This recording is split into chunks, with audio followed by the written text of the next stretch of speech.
Hello, Ms. Carlson coming at you. Good morning, good afternoon, good evening. This tutorial is going to be short and sweet. It is just me kind of directing you through this 3.17. Oh gosh, I hope I have that right. The graphic organizer assignment for analyzing Maya Angelou's bump to bump. I don't know why that is all off center there. All right, so second slide is the poem. Just a quick reminder too, to be able to work on these slides, to be able to edit them, you're going to need to have made a copy. Hopefully the link that I give you will actually direct you to make a copy, so you should be old hat at that by now. Here is a link to me reading the poem if you'd like it read aloud to you. And then here are the instructions.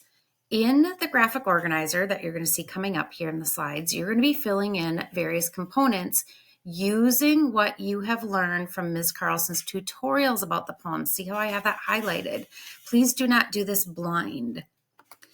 The links to the tutorials, which you have gone through and done quizzes on, those links are listed below. Analysis 1, 2, and 3. I've got all 3 links to those YouTube videos for those tutorials if you need some review, which I would guess you would need. You are going to reference specific lines from the poem in your responses. This is a large part of what you are being assessed for. Don't forget that part. Don't forget to reference specific lines from the poem in your responses. And another helper here for you, I've given you a link to the slides that I used in my analysis tutorials so that you've got each line of each stanza, the kind of cheat sheet, if you will.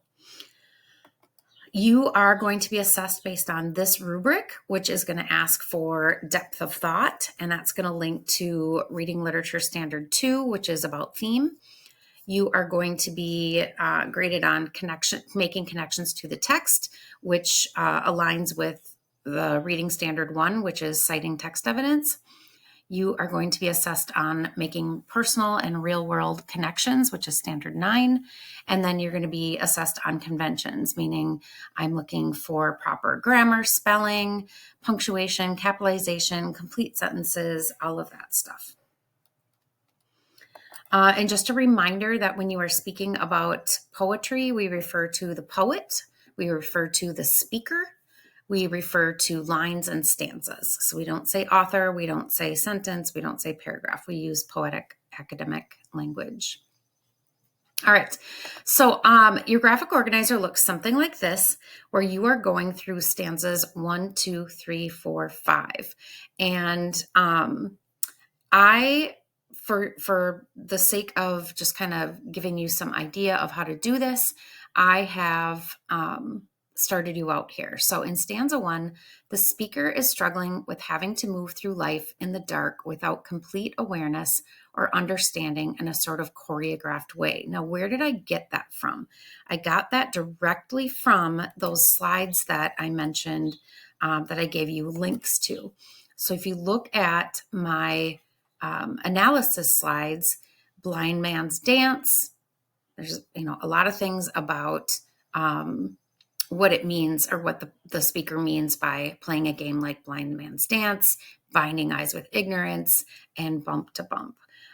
So I just sort of summarized what was happening in the first 3 lines of the poem here. And your answer you might add to what I've got there for you if you'd like, but I've done the first one for you in a sense, except what I didn't do yet is add a line from the poem, which I said is crucial. So what we're going to do is, let's look at that. So I need to reference specific lines from the poem in my answer.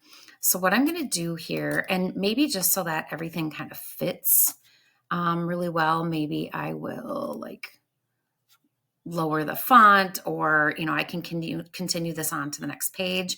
I can also get rid of some of these things. Once I've got the link to the tutorial, I can get rid of these things so that, it all fits on this page. All right, so I need to reference specific lines in the poem. So in stanza 1, the speaker is struggling with having to move through life in the dark without complete awareness or understanding in a sort of choreographed way. Line 1 of the poem mentions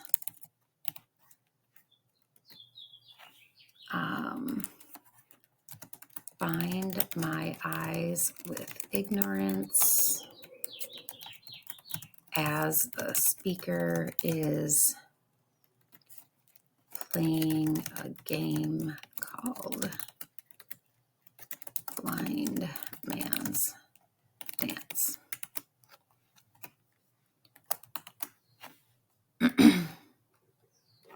Sorry about that. Line 2 of the poem mentions blind my eyes with ignorance as a speaker is playing a game called Blind Man's Dance, referenced in line 1.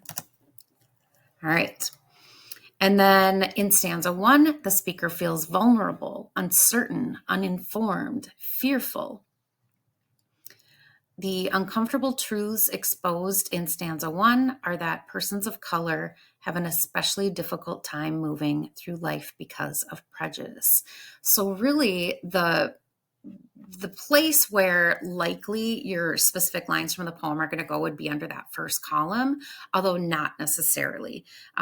You could have, as you keep going here, like onto stanza 2, there could be parts where you can show that, okay, in line 3 of stanza 2, it shows that the speaker is, XYZ.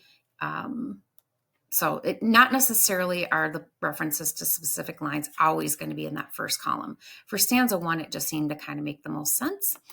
And then go ahead and you can alter the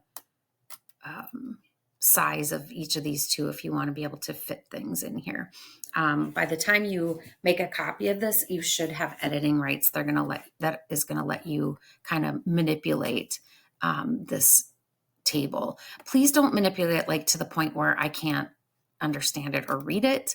That would be my only request, I guess, of you. All right. That should be it for now. I did want to kind of mention that you're going to need to download the slides as a PDF so that you can submit them to the assignment folder.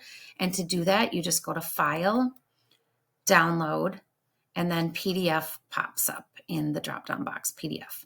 And then you just have to remember where it's saving or direct it to where you want it to save so that you can find it when you want to submit it to the assignment folder.